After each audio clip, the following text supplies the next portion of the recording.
Hello everyone, welcome to the today's session of the editorial. So let's begin with our class. So let me give you an overview of the today's session that what we all are going to learn in our session. First we'll discuss the article as you can see on your screen. Then we'll discuss the vocabulary. Okay. Then we'll discuss the article. हम article को भी अच्छे से पढ़ेंगे. Then हम एक error detection का question भी सॉल्व करेंगे. देन मैंने आपके लिए हिंदी में आर्टिकल पूरा ट्रांसलेट करके रखा है. ठीक है, तो अगर आपको लगता है कि नहीं हमें हिंदी में भी पढ़ना है आर्टिकल ताकि हमें और ज़्यादा अच्छे से समझ आए, तो यू कैन रीड इट. ठीक है, तो ये आपका टाइटल है आर्टिकल का, ये आपका फर्स्ट स्लाइड है. आप वीडियो को पॉज करके यहाँ पे पढ़ सकते हो. देन ये आपका सेकेंड स्लाइड है, तो इन दो स्लाइड्स में आपका आर्टिकल है. ठीक है, अपार्ट फ्रॉम दैट मैंने आपके लिए और एक आर्टिकल रखा है. जैसे कि आप सब जानते हो कि द हिंदू एडिटोरियल में 2 आर्टिकल्स आते हैं, तो एक आर्टिकल हम डिस्कस करेंगे इस क्लास में और जो दूसरा आर्टिकल होगा वो आपके रीडिंग के लिए रहेगा. वो आपको खुद से पढ़ना होगा ताकि आपकी रीडिंग इम्प्रूव हो सके. ठीक है, सो ये उसका टाइटल है.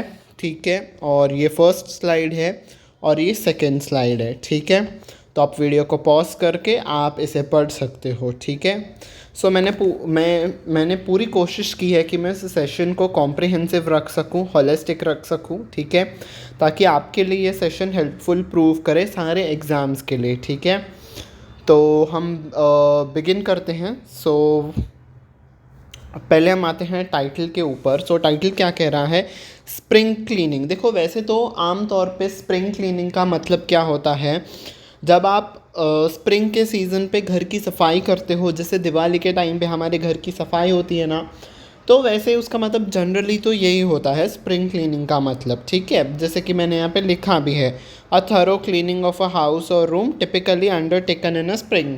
तो स्प्रिंग के सीज़न में जब सफाई की जाती है तो हम उसे स्प्रिंग क्लीनिंग कहते हैं. पर यहाँ पे वो कैसे यूज़ हुआ है, यहाँ पे वो मेटाफरिकली यूज़ हुआ है. ठीक है, और एक स्प्रिंग क्लीनिंग का मतलब क्या होता है, that you organise your affairs. जब आप अपने आपके सराउंडिंग के जो चीज़ें हैं जब आप उसे सही करते हो, when you streamline your surroundings, आप अपने सराउंडिंग्स को सही करने के लिए एफर्ट्स करते हो. जो चीज़ें गलत है आप उसे स्ट्रीमलाइन करते हो, उसे सही करने की कोशिश करते हो, तो उसे भी हम स्प्रिंग क्लीनिंग कहते हैं. तो यहाँ पे वही मीनिंग आ रहा है कि हमें चीज़ों को सही करना है.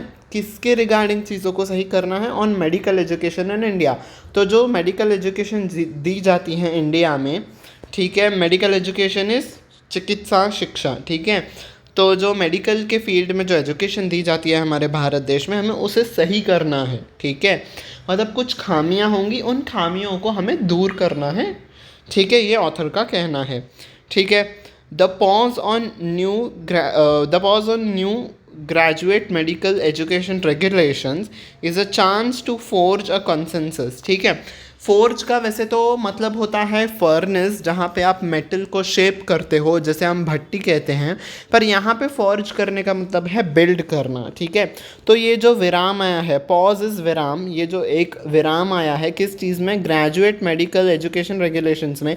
तो इन रेगुलेशंस को हाल फिलहाल विराम आया है, मतलब इन रेगुलेशंस को हाल फिलहाल में इम्प्लीमेंटेशन होने से रोक दिया गया है कि फ़िलहाल हम पॉज कर रहे हैं इसके इम्प्लीमेंटेशन को, पर आगे जाके हम इम्प्लीमेंट करेंगे. तो ये जो पॉज आया है ना, तो ये एक चांस है कि इस पॉज के दौरान, इस टाइम के दौरान हम बिल्ड कर सके एक कंसेंसस को. कंसेंस बिल्ड करना इज़ एग्रीमेंट बिल्ड करना. ठीक है, सभी की सहमति लाना. ठीक है, तो कुछ लोग होंगे, ठीक है, कुछ स्टेक होल्डर्स होंगे मेडिकल एजुकेशन के, जो जिनको ये रूल्स अच्छे नहीं लग रहे होंगे, तो इसलिए उसे इम्प्लीमेंटेशन से रोक दिया गया है. तो ये चांस है कि अब उन लोगों की भी सहमति ली जाए. ठीक है, चीज़ों को सही करके स्प्रिंग क्लीनिंग करके हम इन लोगों की सहमति भी लाएं. ठीक है, that's what author wants to convey here. ठीक है, स्प्रिंग क्लीनिंग का मैंने आपको मीनिंग बता दिया है, फिर से मैं आपको नहीं बताऊंगा. फोर्ज करने का मीनिंग मैंने आपको बता दिया था, जो भट्टी होती है जहाँ पे मेटल को शेप किया जाता है. और एक मीनिंग भी आता है बिल्ड करना. ठीक है, कंसेंसस, अ जनरल एग्रीमेंट को हम कंसेंसस कहते हैं. ठीक है, ओके. बाकी आ जाता है आपका वर्ड डेमोग्राफी। डेमोग्राफी का मतलब होता है the study of statistics such as births death. जब आप लोगों के बर्थ्स के बारे में पढ़ते हो, उनके डेथ्स के बारे में पढ़ते हो, उनके इनकम के बारे में पढ़ते हो, और the incidents of the disease या फिर किसी डिसीज़ के इंसिडेंट्स को समझते हो, which illustrate the changing structure of human population. तो in short thus the composition of a particular human population. तो ह्यूमन पॉपुलेशन के बारे में जो चीज़ बताती हो उसे हम डेमोग्राफी कहते हैं, ठीक है। नेक्स्ट आपका एक फ्रेजल वर्ब है ड्रॉन अप। ड्रॉन अप का मतलब है प्रिपेयर अ प्लान, एग्रीमेंट और अदर डॉक्यूमेंट इन डिटेल। तो जब आप कोई भी एक प्लान को या फिर एक एग्रीमेंट को बहुत ही डिटेल तरीके से बनाते हो तो आप उसे ड्रॉन अप कर रहे हो, ठीक है।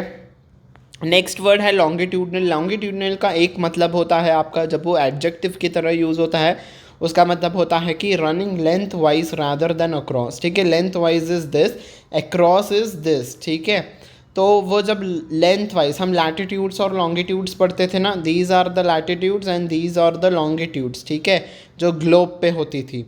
पर यहाँ पे क्या मतलब आएगा वो हम देखेंगे, या फिर एक बॉडी पार्ट को भी हम लॉन्गिट्यूडनल कहते हैं, ठीक है।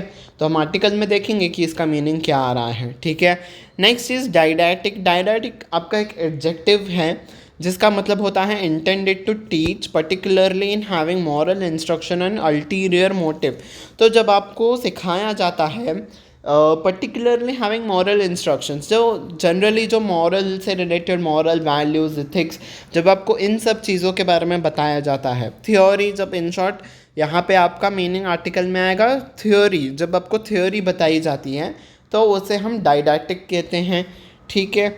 नेक्स्ट वर्ड है आपका अन्यू। अन्यू आपका एक एडवर्ब है जिसका मतलब होता है इन अ न्यू और different and typically more positive way, ठीक है। तो जब एक नया तरीका है किसी भी चीज़ को करने का, या फिर एक बहुत ही पॉजिटिव तरीका होता है किसी चीज़ को करने का, तो वो अन्यू है, ठीक है। नेक्स्ट है आपका वर्ड है रेमिनेंट। रेमिनेंट का मतलब होता है अ पार्ट और quantity that is left after the greater parts have been use, removed और डिस्ट्रॉयड। तो किसी भी एक चीज़ का हम जब पूरा इस्तेमाल कर जाते हैं तो उसके जो अवशेष बचते हैं, ठीक है, रेमिनेंट इज़ अवशेष, तो जो उसके अवशेष बचते हैं हम उसे रेमिनेंट कहते हैं, ठीक है। अब हम आ जाते हैं अपने आर्टिकल पे, ठीक है। A quarter of a century is enough to justify reassessment of any effort. देखो, अ क्वार्टर ऑफ सेंचुरी का यहाँ पे क्या मतलब होता है, एक सेंचुरी का मतलब होता है 100 ईयर्स, ठीक है। 100 ईयर्स को मिला के हम एक सेंचुरी कहते हैं, ठीक है। और एक क्वार्टर, ठीक है, 1 quarter is equals to 25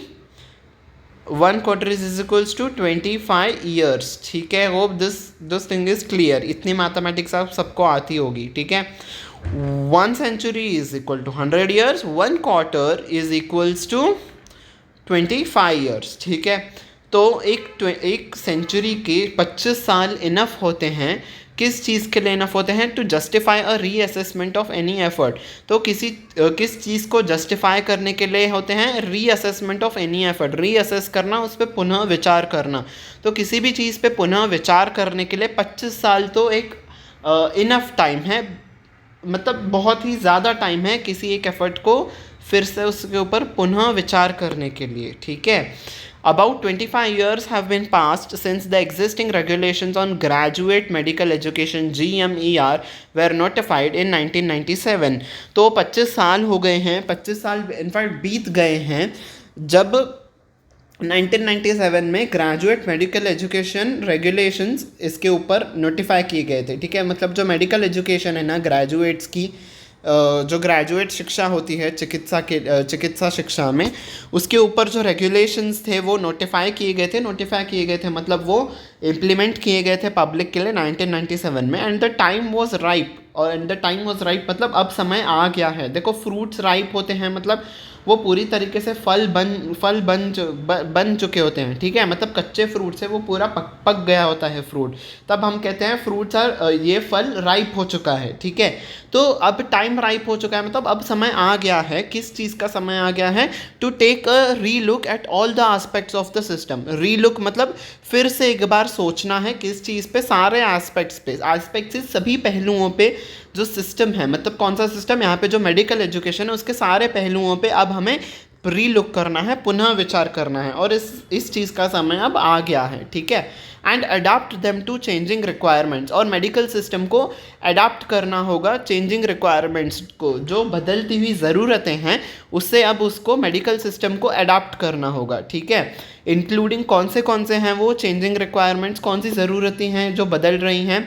demography जो मैंने कहा था, जनसांख्यिकी, जो लोगों के ऊपर जो लोगों के पैटर्न्स होते हैं, ह्यूमन पॉपुलेशन के बारे में जो हमें बताता है। इन शॉर्ट ह्यूमन पॉपुलेशन पूरी बदल रही है, तो उससे हमें न्यू मेडिकल सिस्टम को उससे अडाप्ट करना होगा। और किस चीज़ से अडाप्ट करना होगा, सोशियो इकोनॉमिक कॉन्टेक्स्ट, जो सोशल लाइफ में होता है, जो इकोनॉमिक लाइफ में होता है लोगों के, उससे भी अडाप्ट करना होगा मेडिकल सिस्टम को। Advancements in science and technology, और जो साइंस और टेक्नोलॉजी में एडवांसमेंट्स हो रहे हैं, एडवांसमेंट्स जो नई नई चीज़ें आ रही हैं, उस चीज़ से भी मेडिकल एजुकेशन को खुद को अडाप्ट करना होगा, ठीक है। The national medical commission NMC जो है, new GMR was withdrawn without any explanation. तो जो NMC है ना, इन्होंने विड्रॉ कर दिया था नए GMR को। GMER is regulation on graduate medical education. तो हाल फिलहाल में शायद नोटिफाई किए होंगे न्यू रेगुलेशंस को, उसे बिना कुछ कहे, बिना कुछ एक्सप्लेनेशन दिए कि हम क्यों वापस ले रहे हैं, उसका कोई एक्सप्लेनेशन नहीं दिया गया है, और वो वापस ले लिए गए हैं। Attempted to catch up and correct course wherever necessary. तो इनका जो ये वापस ले लिया गया है बिना कुछ एक्सप्लेनेशन से, इससे हमें ये दिख रहा है कि NMC क्या चाहता है कि वो अपने कोर्स को करेक्ट करना चाहता है। कोर्सेज जो ये रेगुलेशंस हैं और जो पूरा मेडिकल एजुकेशन के रिगार्डिंग फ्रेमवर्क है, शायद उसमें कुछ खामियां हैं, वो उसे करेक्ट करना चाहते हैं, उसे सुधारना चाहते हैं वेर एवर नेसेसरी। तो जहाँ जहाँ पे नेसेसरी है वो वहाँ पे सुधार करेंगे, ऐसा हमें लग रहा है, ठीक है। तो उनके वापस लेने का कारण हमें यही लग रहा है, ठीक है। The medical world is changed place since the regulations were last drawn up. तो जब लास्ट ड्रॉन अप हमने पढ़ा था ना कि 1997 में पिछले बार रेगुलेशंस नोटिफाई किए गए थे, उस समय से अब तक पूरा मेडिकल जो वर्ल्ड है वो बदल चुका है, ठीक है। विथ एमर्जिंग डिसीजेस, नए नए डिसीजेस आ गए हैं। एमर्जिंग इज उभरना, तो नई नई डिसीजेस उभर गई हैं। जैसे उसका बेस्ट एग्जांपल है कोविड-19। कोविड-19 बहुत ही अनप्रेसिडेंटेड था, ना ही किसी ने सोचा था, ना ही पहले कभी हुआ था ऐसा।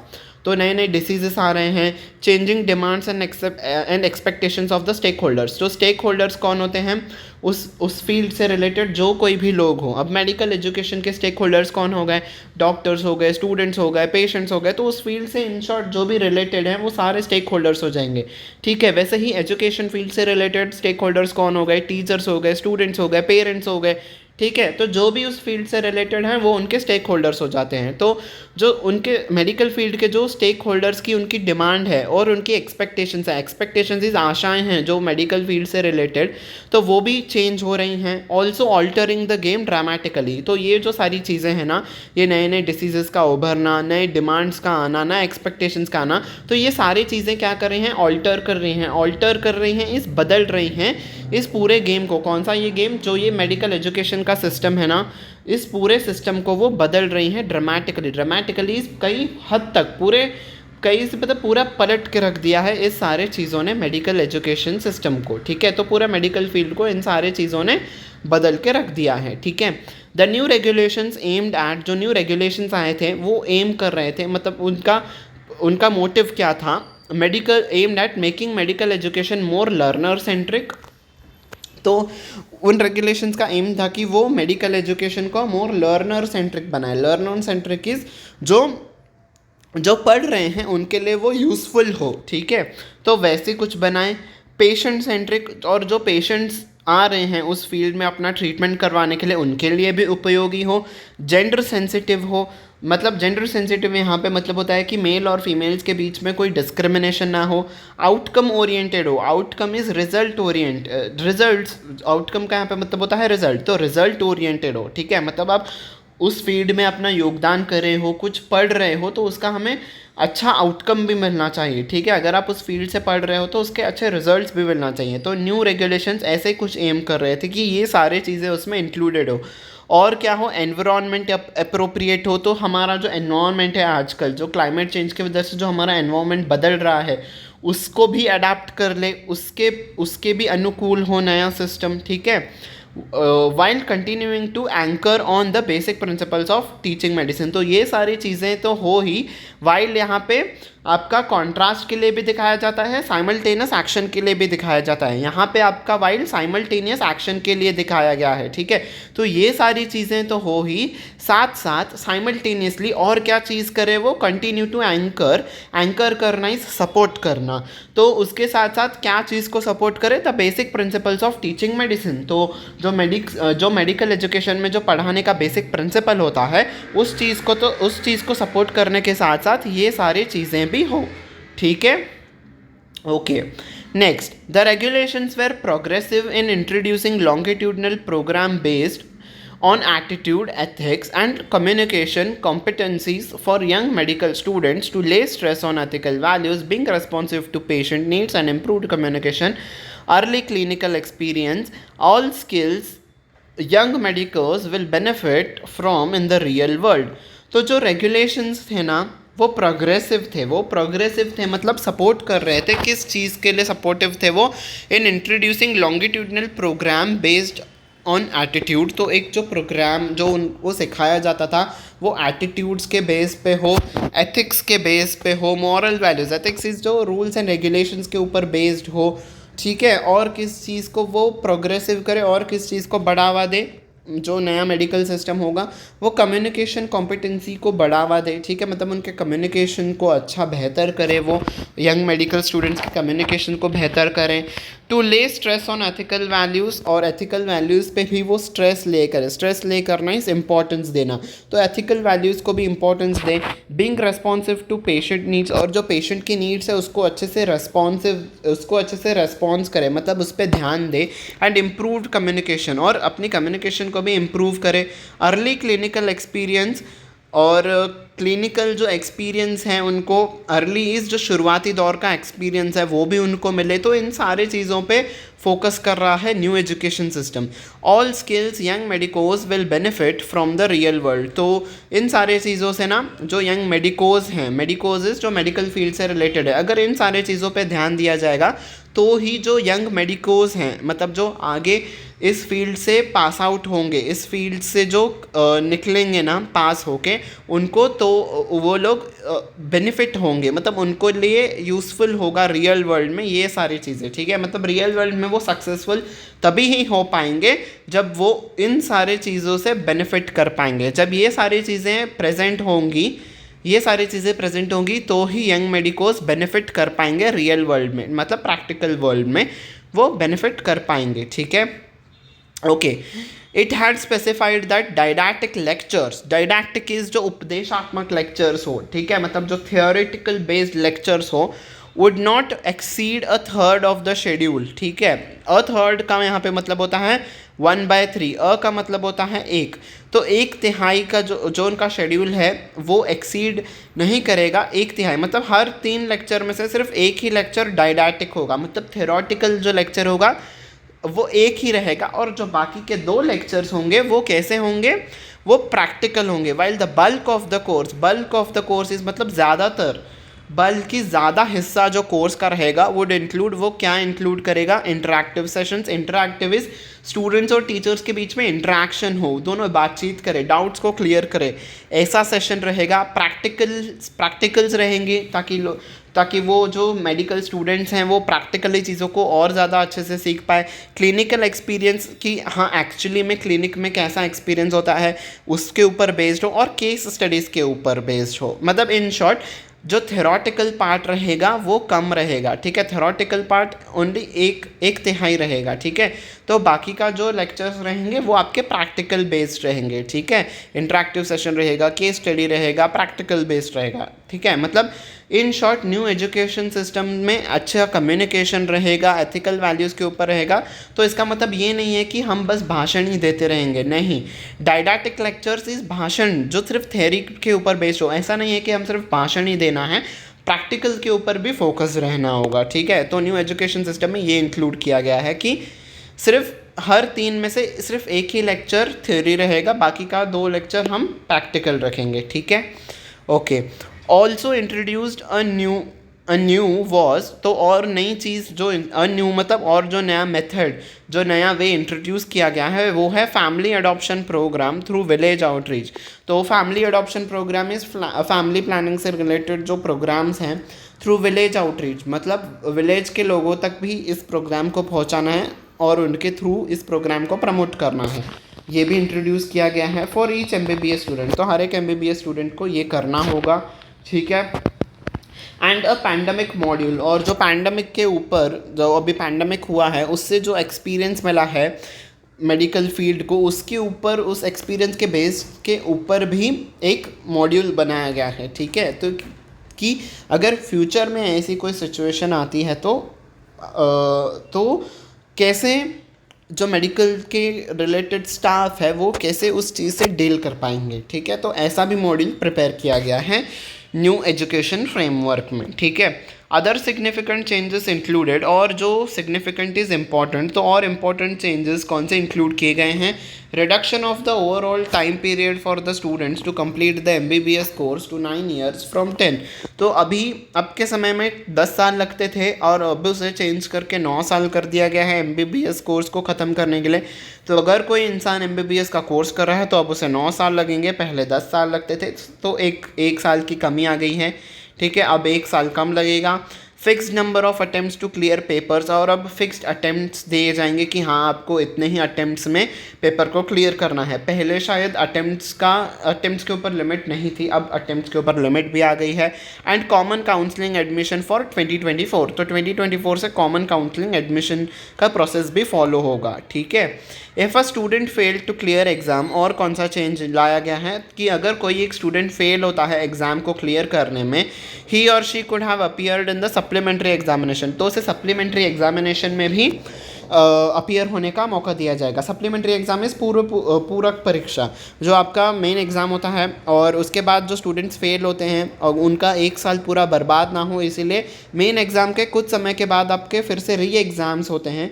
तो अगर कोई स्टूडेंट वो आपका दिया गया है तो the results which were to be processed within 6 weeks, तो और जो फिर वो री एग्ज़ाम होगा उसका तो उसका उस एग्ज़ाम का रिज़ल्ट भी आपको 3 से 6 हफ्तों के बीच में दिया जाएगा, ताकि उनका पूरा साल ख़राब ना हो, ठीक है। अब के समय क्या होता था, अगर कोई इंसान उस एग्ज़ाम पे फेल हो जाता है, कोई स्टूडेंट फेल हो जाता है, तो उसका पूरा साल बर्बाद हो जाता था, फिर से उसे पढ़ाई करनी पड़ती थी, फिर उसे नेक्स्ट ईयर एग्ज़ाम लिखना पड़ता था।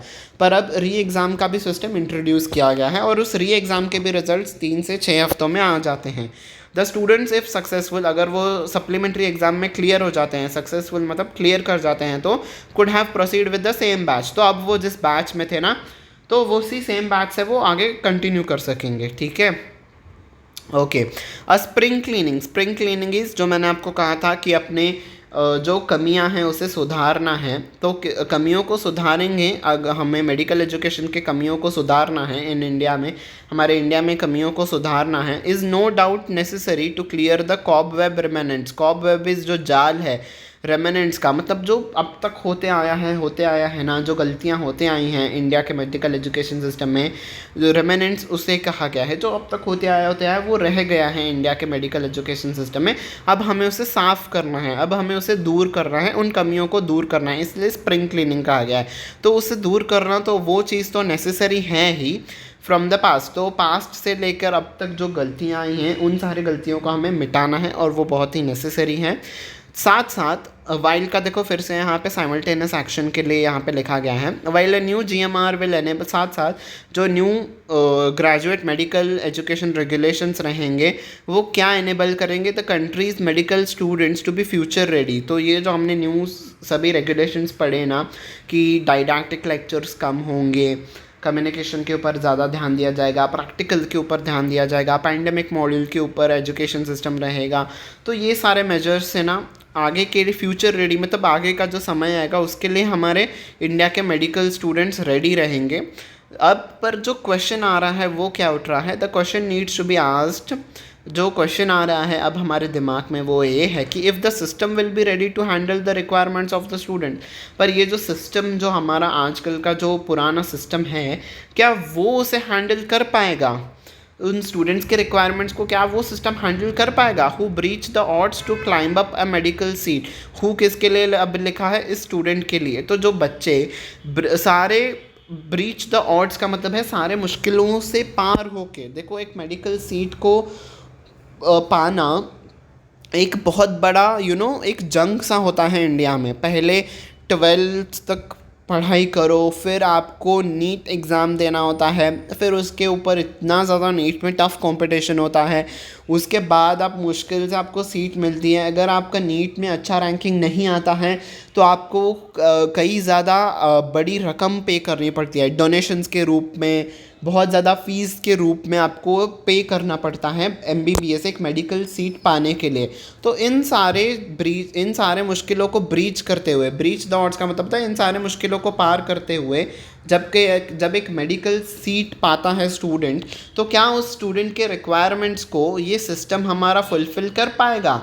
अगर इतनी मुश्किलों से वो स्टूडेंट आ रहा है तो ये सिस्टम की जिम्मेदारी होती है कि उसे अच्छा इंफ्रास्ट्रक्चर मिले, अच्छी एजुकेशन मिले, फ्यूचर रेडी एजुकेशन मिले। तो क्या हम उन्हें ये सारी चीज़ें प्रदान कर पाएंगे? ये एक क्वेश्चन उठ रहा है। ठीक है, हमने बदल तो लिया, पर क्या हम उसे इम्प्लीमेंट भी कर पाएंगे? न्यू रूल्स को इम्प्लीमेंट कर पाएंगे? क्या उन स्टूडेंट्स के साथ हम जस्टिस कर पाएंगे? ये एक क्वेश्चन उठ रहा है। ठीक है, as the NMC takes a step back, जो मेडिकल कमीशन था उन्होंने एक स्टेप लिया है, एक स्टेप पीछे ले लिया है। कैसे वो स्टेप पीछे लिया है? With withdrawing the regulation. तो हमने पढ़ा ना शुरुआत में, जो उन्होंने न्यू रेगुलेशंस को इम्प्लीमेंट किया था उन्होंने वापस ले लिया है। Perhaps it will pause to anticipate and face with less confrontation the opposition of several states to common counselling at the existed. तो उन्होंने क्यों पीछे ले लिया है? क्योंकि तो कन्फ्रंटेशन इस बातचीत, तो जब रूल्स इम्प्लीमेंट किए गए थे ये न्यू रूल्स, तो इन्हें बहुत ही मतलब सारे लोगों से सलाह नहीं ली गई थी। कन्फ्रंटेशन इस बातचीत करना, तो सभी लोगों की सलाह नहीं ली गई थी। और अपोजिशन इज उनसे एक्सेप्टेंस नहीं मिल रहा है कुछ स्टेट्स से। सेवरलिस्ट कई सारे स्टेट्स ना इस न्यू रेगुलेशंस को एक्सेप्ट नहीं कर रहे हैं। और कॉमन काउंसलिंग का जो प्रोसेस था, हमने पढ़ा था ना 2024 से कॉमन काउंसलिंग का प्रोसेस भी स्टार्ट हो जाएगा, तो उससे भी सहमत नहीं है कई सारे स्टेट्स। और जो एग्ज़िट टेस्ट होगा, तो कुछ ये टेस्ट होगा मेडिकल सिस्टम के इस पे, तो इस टेस्ट को भी एक्सेप्ट नहीं कर रहे हैं कई सारे स्टेट्स। तो इन सारे चीज़ों की वजह से ना NMC ने इसे विड्रॉ कर दिया है। और तो ये दिखाता है कि उन्होंने एक स्टेप पीछे ले लिया है, अब एक स्टेप पीछे ले लिया है। ठीक है, तो ये एक स्टेप पीछे लेना ही हुआ ना। तो इससे हमारे मन में ये क्वेश्चन उठ रहा है कि क्या इंडिया का जो मेडिकल एजुकेशन सिस्टम है वो स्टूडेंट्स के इन सारे रिक्वायरमेंट्स जो मैंने कहा, वो सारे रिक्वायरमेंट्स को क्या वो पूरा कर पाएगा? ये अभी भी क्वेश्चन उठा हुआ है। ठीक है, तो analytical would be the tone. हमने पूरा एनालाइज किया कि क्या सिचुएशन चल रहा है, कैसे न्यू रेगुलेशंस लाए गए थे। ठीक है, तो analytical would be the tone for today's article. अब हम एरर डिटेक्शन का क्वेश्चन करते हैं। तो आपका ये सेंटेंस है 5 पार्ट्स में बटा हुआ है। ठीक है, ये जनरली आपका क्वेश्चन सारे बैंकिंग एग्जाम्स में पूछा जाता है। तो चाहे वो SBI PO हो, IBPS PO हो, IBPS क्लर्क हो और RBPO हो। ठीक है, तो ये बहुत ही इंपॉर्टेंट क्वेश्चन है और कई सारे बच्चे इस क्वेश्चन में मिस्टेक कर देते हैं। तो हमें इसी क्वेश्चन के ऊपर अच्छी अपनी पकड़ बनानी है। तो जल्दी से बताइए इस क्वेश्चन में कहाँ है एरर? ठीक है, yes, so the error is in part A. देखो यहाँ पे रेगुलेशंस के लिए आपको क्या लिखना होगा? द रेगुलेशंस आर, देखो ये रेगुलेशंस के लिए यहाँ पे हेल्पिंग वर्ब है, तो ईज़ आपका सिंगुलर हेल्पिंग वर्ब होता है और रेगुलेशन जो आपका सब्जेक्ट है वो आपका प्लूरल है। तो सब्जेक्ट वर्ब एग्रीमेंट आपने पढ़ा होगा ना, है ना? तो सब्जेक्ट वर्ब एग्रीमेंट के हिसाब से अगर आपका सब्जेक्ट प्लूरल है तो आपको हेल्पिंग वर्ब भी प्लूरल ही देना होगा। तो रेगुलेशंस जब प्लूरल है तो आपका हेल्पिंग वर्ब भी प्लूरल होगा। तो यहाँ पे आपका क्या आ जाएगा?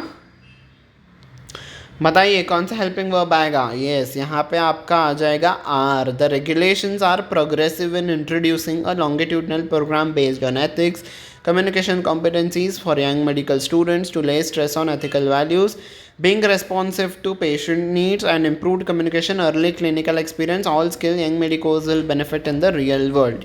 ठीक है, तो यहाँ पे है आपका एरर। ठीक है, क्लियर हो गया ये। आप हिंदी में भी चाहे तो पढ़ सकते हैं पूरे आर्टिकल को, ये सेकेंड आर्टिकल भी पढ़ लेना। तो ये आपका आर्टिकल किसके ऊपर बेस्ड है, जो मोदी जी का विज़िट था यूएस में, उन्होंने विज़िट किया था, उसके ऊपर ये आपका आर्टिकल बेस है। तो क्या कौन सी सारी डील्स हुई थी इंडिया और यूएस के बीच में, उसके ऊपर है। ठीक है, कल हमने यूएस जो मोदी जी का विज़िट इजिप्ट में था उसके ऊपर पढ़ा, आज यूएस के ऊपर भी आ गया। तो पढ़ लेना इसे, ठीक है, आपकी जनरल नॉलेज के लिए हेल्पफुल होगा, स्पेशली यूपीएससी एस्पिरेंट्स के लिए बहुत ही हेल्पफुल होगा आर्टिकल। ठीक है, इसका मतलब ये नहीं है कि बाकी के स्टूडेंट्स नहीं पढ़ेंगे, आप लोग भी पढ़ लीजिएगा, बहुत अच्छा आर्टिकल है। ठीक है, so yes, thank you very much कि आप मेरे साथ यहाँ तक बने रहे, पेशेंस के साथ मुझे सुना। ठीक है, आई होप आपको ये आर्टिकल, आपको ये सेशन अच्छा लगा होगा। तो अगर आपको ये सेशन अच्छा लगा हो तो लाइक बटन पे प्रेस कर दीजिएगा, इस वीडियो के नीचे आपको लाइक बटन मिल रहा होगा, उस पर प्रेस कर दीजिएगा। आप मुझे कमेंट सेक्शन में कमेंट करके बताइएगा कि आपको ये सेशन कैसा लगा। आप अपने फ्रेंड्स के साथ भी इस सेशन को ज़रूर से शेयर करिएगा, ठीक है, ताकि सारे लोगों के लिए ये सेशन हेल्पफुल हो। ठीक है, और इस वीडियो के, इस चैनल के सब्सक्राइब बटन को भी प्रेस कर दीजिएगा, साथ ही साथ बेल आइकन को भी प्रेस कर दीजिएगा, ताकि आपको आने वाले सारे सेशंस की नोटिफिकेशन आपको टाइम टू टाइम मिलती रहे। ठीक है, so this was it for the today session. Now I will be winding up. ठीक है, until we meet next time, bye bye everyone and take care.